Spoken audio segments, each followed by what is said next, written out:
হিসাব জানতে তো কোন লাগে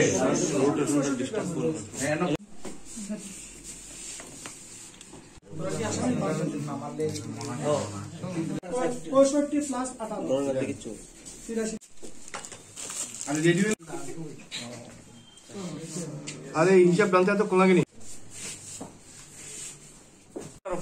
প্রথম ফার্স্টটা এই কুমার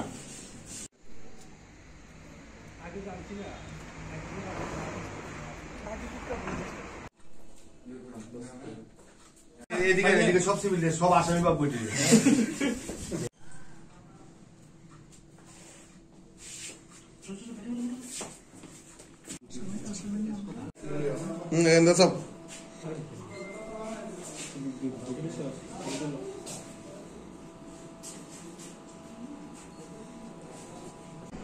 আজকে আমাদের কাছে বিশালগড় থানায় একটা গোপন সংবাদ আসে।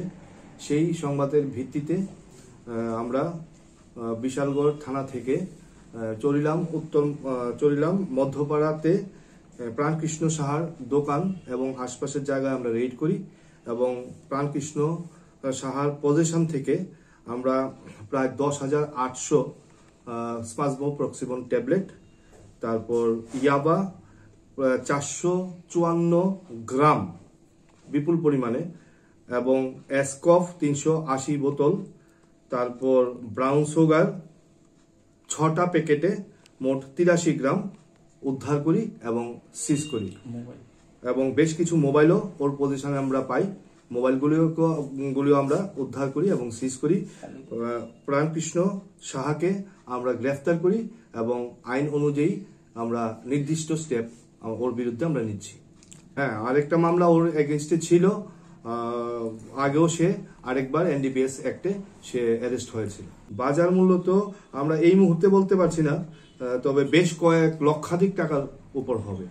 না, এটা পুলিশ রেইডে গেলে ইনিশিয়ালি কিছু তো আমাদের উপর অবস্ট্রাকশন আসে, সেটা তো বৃহৎ কিছু না।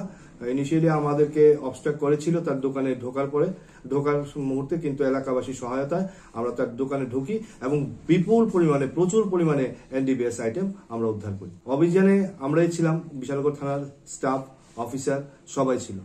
এটা এখন তদন্ত সাপেক্ষ। আমরা ফরওয়ার্ড লিঙ্ক ব্যাকওয়ার্ড লিঙ্ক আমরা যাচাই করব, তার ফিনান্সিয়াল ইনভেস্টিগেশন করব, কোত্থেকে এইগুলি প্রকুর করতো বা সে কার কাছে বিক্রি করতো, এটা তদন্ত সাপেক্ষ।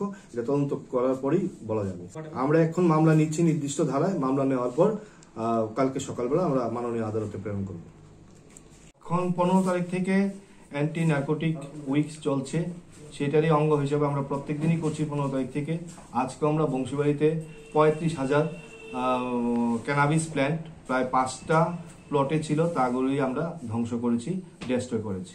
না, কেউ তো আসেনি, এটা এমনি অ্যাকচুয়ালি মানে অ্যাবান্ডেন্ট ল্যান্ডেই চাষ করছিল, কারোর জোত ল্যান্ড না, কেউ আসেনি, আমরা কাউকে ধরতে পারিনি, কেউ এসে দাবি করেনি ওই গাছগুলি ওদের।